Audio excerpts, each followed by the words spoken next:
Quitting smoking weed is like playing a video game. And in today's brief video, I'm going to teach you guys the ins and outs of this game while trying to provide you with some of the cheat codes to help you get to that final level a lot faster. Now, you may be asking yourself, Dr. Frank, what do you know about video games? What do you know about quitting smoking weed?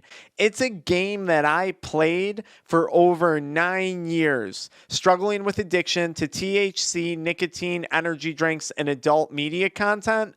And fortunately or unfortunately, it's a game that I've gotten really, really good at.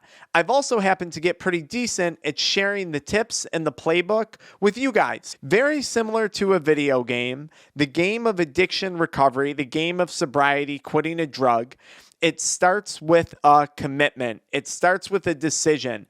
Just like when you go into a store, you're browsing online or you're browsing on your platform, and there's a million different games to choose from, addiction recovery is no different. Oh, pathetic store nerd. One copy of Grand Theft Scratchy, please.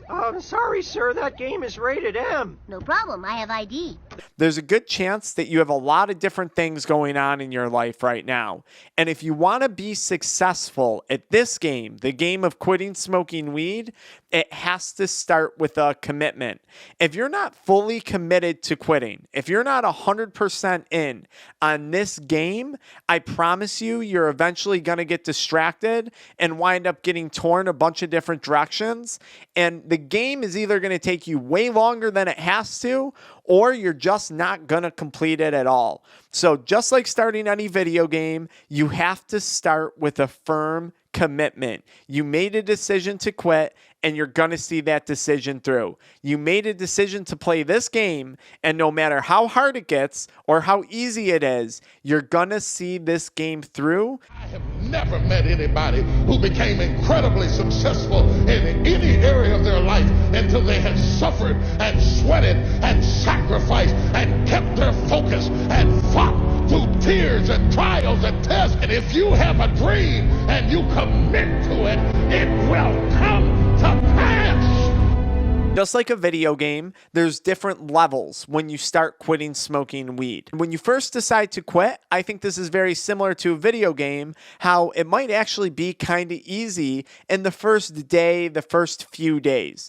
You're excited, you're feeling optimistic. If you've been watching my videos, at least you should be feeling excited about this. You feel good. You're like, yeah, I'm going to make a change. I've committed to quitting weed. I feel good about my decision.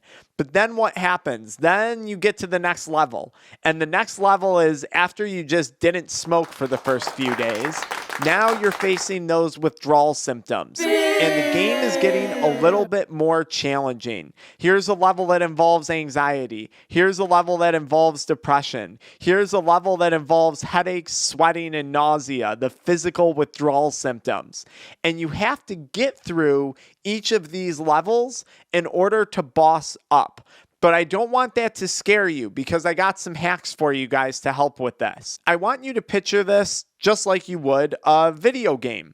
In video games, you're supplied with tools. Maybe you get a new gun, maybe you get a different type of sword, a different level of body armor, whatever it may be. Pick the game, a different car if you're into racing games, upgrade on your NFL team if you're into sports games. You can choose different tools along your sobriety process that are going to help you out. And I don't really call these things cheat codes, I guess. I guess these are more tools that are going to help you get through each level. So you realize that you're struggling with depression and anxiety early on. What's your cheat code going to be for that? What's your tool going to be? I think talk therapy is an excellent tool. I think a cheat code could be exercise, partaking in an activity that releases dopamine, that releases serotonin.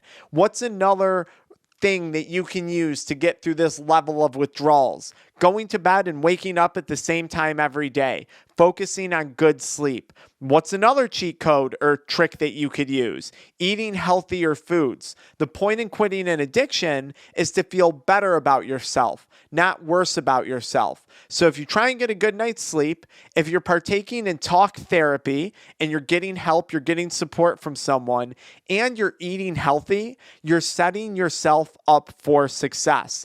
Just like a video game, I want you to picture like there's different little life force bars, right? Showing you the amount of life you have left in you. You can picture a bar that shows your physical health.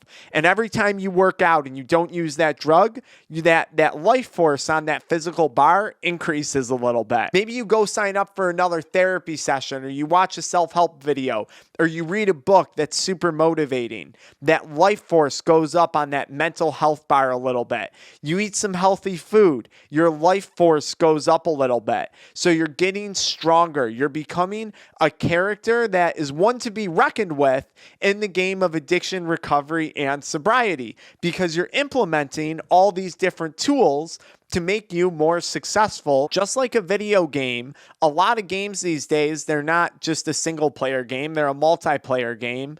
Don't be afraid to develop a team. Get a support community. Get a therapist. Get an addiction recovery coach like myself. If you're faith-based, get into a faith-based community. Build your support network. Build your team the same way you build a team with a video game. And if you're really into games, you practice, you work with your team, you play with your team. Do the same thing with all of the support resources you have when you're quitting smoking weed. You're building the shell for a really, really, really strong character. So you go through that initial phase where you're feeling good about quitting. Then you work through each of the withdrawal symptoms while implementing in the tools that are provided for you. And hey, look, those tools might not come super obviously. You might have to dig for some of these tools. It might require some work and some looking and some effort, but that's all right. You're not afraid of that. You're going to push through it because you committed to completing this game. Now, just like a video game, you might hit one of these withdrawal levels, or you might get to that next level where it's the pink cloud and you got through the withdrawals, you're feeling like $1,000,000, and because you feel so good, you think about relapsing. You feel so good, you're like, I've already practically beat this game, but I'm not going to see it all the way through and put it off to the side. Be ready for relapse. For a lot of people, relapse for whatever reason, whether it's the pink cloud phase, anhedonia, withdrawals, whatever it is that comes your way, be ready for it because it might happen. We don't want it to happen, but it might happen. Just like a video game, though, in the case of, unless we're talking about extreme alcoholism or opioids or heroin, unless you're on your last leg when it comes to an overdose risk, chances are you can try again. What happens in a video game when you go face a level that's really challenging and you get knocked on your butt? You pick up the game again another day. You try and find solutions. You identify what you did wrong in that level while you were playing it, and you make a plan to avoid those same mistakes over again. Avoiding relapse is absolutely no different. You relapsed. Okay, great. You got a chance today, you got a chance tomorrow, you got a chance next week to pick this game back up and get right back to it.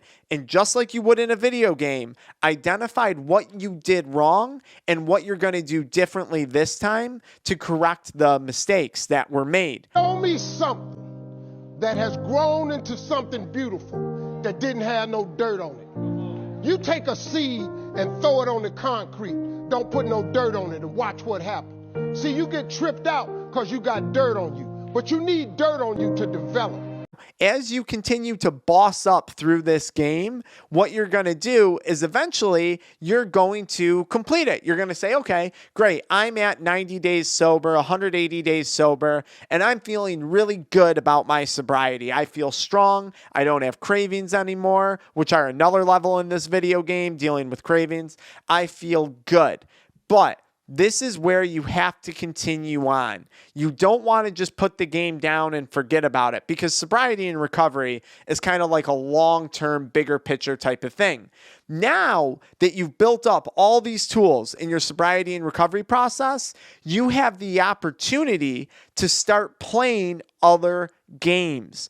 And maybe the next game is the game of fixing your financial health. Maybe the next game is the game of fixing the relationships that were damaged by addiction. Maybe this game is really putting effort into your mental health and your physical health, and you're really getting into working out and nutrition. Ask after you go through the game of addiction and you beat it, after you beat addiction, you want to make sure that you don't stop there. You didn't work this hard just to complete the game and say, well, all right, I'm done now.